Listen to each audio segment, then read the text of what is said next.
दोस्तों आज हम एक ऐसे टॉपिक के बारे में बात करने वाले हैं जो ना तो देश के डेवलपमेंट से रिलेटेड है और ना ही किसी रिलीजियस कॉन्फ्लिक्ट से।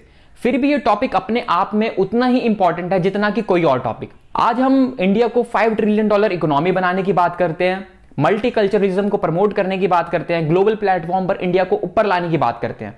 बट इस बीच कई ऐसी सारी चीजें हैं जो पीछे रह जाती है, जो देश के लोगों को ही इंफीरियर फील कराती है, जो देश के लोगों को ही डिमोरलाइज करती है। और ऐसी चीजों को कभी कोई डिस्कस भी नहीं करना चाहता, क्योंकि ना तो इससे किसी पॉलिटिशियन को वोट मिलने वाला है और ना ही इससे हमारे देश की जीडीपी इंप्रूव होने वाली है।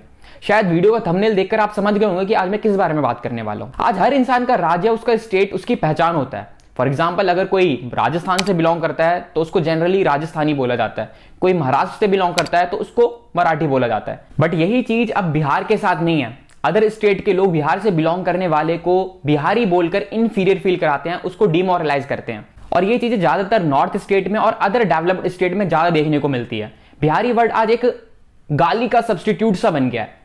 किसी को भी इंफीरियर फील कराना हो, उसके गलत कामों के लिए बोलना हो तो बिहारी बोल दिया जाता है। लाइक बिहार से आया है क्या, बिहारी है क्या, ये क्या बिहारियों की तरह कर रखा है। नॉट इवन बिहारी, कई बार अदर स्टेट से भी बिलोंग करने वाले को बिहारी बोलकर इंफीरियर फील कराया जाता है। कुछ गलत काम करा तो बिहारी बोल दिया। ऐसा क्यों होता है? आज बिहार से बिलोंग करने वाले कई यूपीएससी एस्पिरेंट्स हैं, कई सिविल सर्वेंट्स हैं, आईएएस, आईपीएस, कई बड़े बड़े एंटरप्रेन्योर्स हैं जिन्होंने वर्ल्ड वाइड इंडिया का नाम रोशन करा है, बिहार से बिलोंग करते हैं। और इन चीजों के बारे में बात करी जाए तो ये लिस्ट बहुत बड़ी होगी। Famous mathematician and astrologer Aryabhatta, famous musician Ustad Bismillah Khan, first president of republic India doctor Rajendra Prasad, famous poet Ramdhari Singh Dinkar और भी कई सारे लोग। पर लोग इन लोगों के बारे में बात नहीं करते। बात करते हैं तो किस तरीके से बिहार के लोगों को नीचा दिखाया जाए, बस इस बारे में। बिहारी कब एक गाली सा बन गया और कैसे, इसे समझना बहुत ज्यादा जरूरी है, क्योंकि बिहार का इतिहास कभी ऐसा नहीं रहा जैसा कि आज इसे पोर्ट्रे किया जा रहा है। इन सभी चीजों का मेन रीजन रहा है बिहार का पिछड़ा होना। नीति आयोग की एक रिपोर्ट के अकॉर्डिंग बिहार सबसे गरीब राज्यों की लिस्ट में सबसे पहले आता है, जिसकी लगभग आधी पॉपुलेशन गरीब है। सबसे कम लिटरेसी रेट भी बिहार का है, 61.8%। बिहार में कोई खास इंडस्ट्रीज भी नहीं है, इसलिए वहां पर एम्प्लॉयमेंट भी नहीं है। बिहार के ज्यादातर लोगों का लिवलीहुड, उनकी जीविका खेतीबाड़ी पर निर्भर करती है। लेकिन बिहार का एग्रीकल्चर प्रोडक्शन भी कुछ खास नहीं है। अगर बिहार का जीडीपी बाय सेक्टर देखा जाए तो एग्रीकल्चर से 24%, इंडस्ट्री से 16% और सर्विस सेक्टर से 61% का कंट्रीब्यूशन है। और यही मेन रीजन है जिस वजह से बिहार के ज्यादातर लोग बाहर के राज्यों में जा रहे हैं, वहां पर जॉब कर रहे हैं और वहीं पर बस जाते हैं।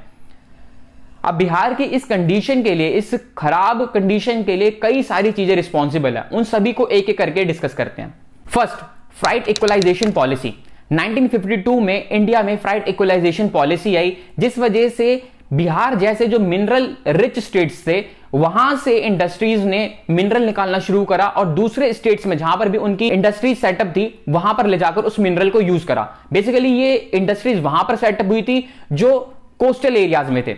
जो मिनरल था बिहार का वो दूसरी जगह पर गया, लेकिन बिहार में कभी कोई इंडस्ट्री डेवलप नहीं कर पाई। Second, political instability. बिहार में बार बार कई सरकारें आई, कोई पॉलिटिकल स्टेबिलिटी नहीं रही, जिस वजह से कोई भी खास इंडस्ट्रीज यहां पर अपना प्लान लेकर नहीं आ पाई, कोई यहां पर लंबे समय तक काम ही नहीं कर पाई। थर्ड, लालू प्रसाद और राबड़ी देवी का काला शासन। 1990 के बाद बिहार में पॉलिटिकल स्टेबिलिटी आई, लेकिन लालू प्रसाद और राबड़ी देवी ने जिस हिसाब से रूल करा वहां पर कभी कोई इंडस्ट्री नहीं बन पाई, कभी कोई डेवलपमेंट का काम नहीं हो पाया। और उनका जो मोटिव था वो उनके स्लोगन से ही क्लियर था, सम्मान चाहिए, विकास नहीं।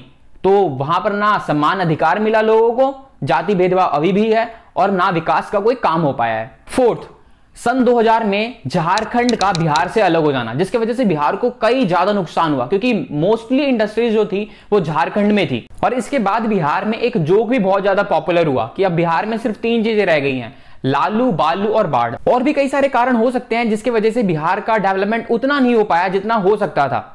बट क्या इन कारणों की वजह से बिहार के लोगों को गलत कहना सही होगा? नहीं।